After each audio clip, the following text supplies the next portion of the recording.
En Inde, un régime laïque, démocratique et fédéral est institué, et Nehru domine la vie politique en s'appuyant sur le Congrès. Il pratique une politique de non-alignement sur les deux blocs, et il est partisan d'un socialisme modéré, ce qui lui permet d'obtenir des financements des États-Unis comme de l'URSS. Le Pakistan, quant à lui, se range totalement du côté des États-Unis. Il connaît toutefois une grande instabilité. En effet, il s'est unifié uniquement sur des motifs religieux, et il souffre ainsi de nombreuses divisions.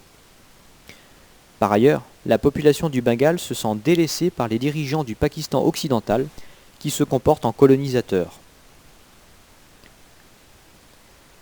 Les relations de l'Inde avec la Chine sont également tendues.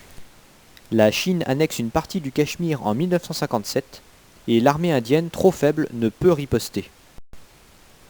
5 ans plus tard, la Chine envahit le nord de l'Assam, mais se retire peu après. Dans les années 50, plusieurs remodelages d'État sont faits au sein de l'Inde, tandis que la France rend ses comptoirs un à un. Les comptoirs portugais, en revanche, sont repris de force en 1961, le général Salazar refusant de les céder. Nehru meurt en 1964, et Indira Gandhi, qui n'a aucun lien avec le Mahatma Gandhi, lui succède à la tête de l'Inde. Un an plus tard, la guerre entre l'Inde et le Pakistan reprend au Cachemire, mais elle ne modifie guère la frontière. Au Pakistan, la présidence du général Ayub Khan a permis de maintenir une certaine stabilité. Lorsqu'il se retire en 1969, les revendications d'indépendance se renforcent au Bengale. En 1971, cela se transforme en guerre d'indépendance qui fait des centaines de milliers de morts.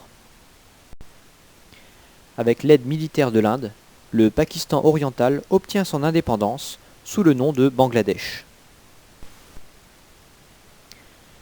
Comme beaucoup de Bangladais s'installent en Inde pour des raisons démographiques et économiques, les relations entre les deux pays se tendent et le Bangladesh se rapproche à nouveau du Pakistan ainsi que de la Chine. Après une succession de régimes militaires, la démocratie revient au Bangladesh en 1991. Au Pakistan, le général Zia institue une dictature militaire de 1977 à 1988 et il renforce l'islamisation du pays. Il n'en est pas moins soutenu par les États-Unis qui ont besoin du Pakistan face à l'avancée des soviétiques en Afghanistan.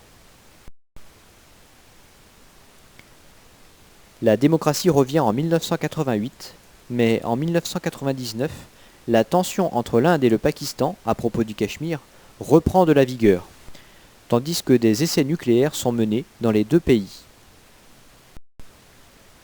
Un coup d'État porte alors le général Musharraf au pouvoir. En Inde enfin, les années 80 sont surtout marquées par des velléités sécessionnistes des Sikhs au Pendjab, qui avaient longtemps gardé leur indépendance à l'époque britannique. En 1984, la rébellion armée est réprimée dans le sang à Amritsar, et Indira Gandhi est assassinée par ses propres gardes du corps sikh peu après. L'Inde s'engage ensuite dans le libéralisme économique, ce qui accroît les inégalités. Un nationalisme hindou se renforce, à l'opposé de la ligne laïque inscrite dans la Constitution. Les tensions entre hindous et musulmans augmentent, jusqu'à atteindre un paroxysme en 1992 avec des violences généralisées. Après les tensions de 1999 au sujet du Cachemire, un dialogue est mené avec le Pakistan depuis 2003.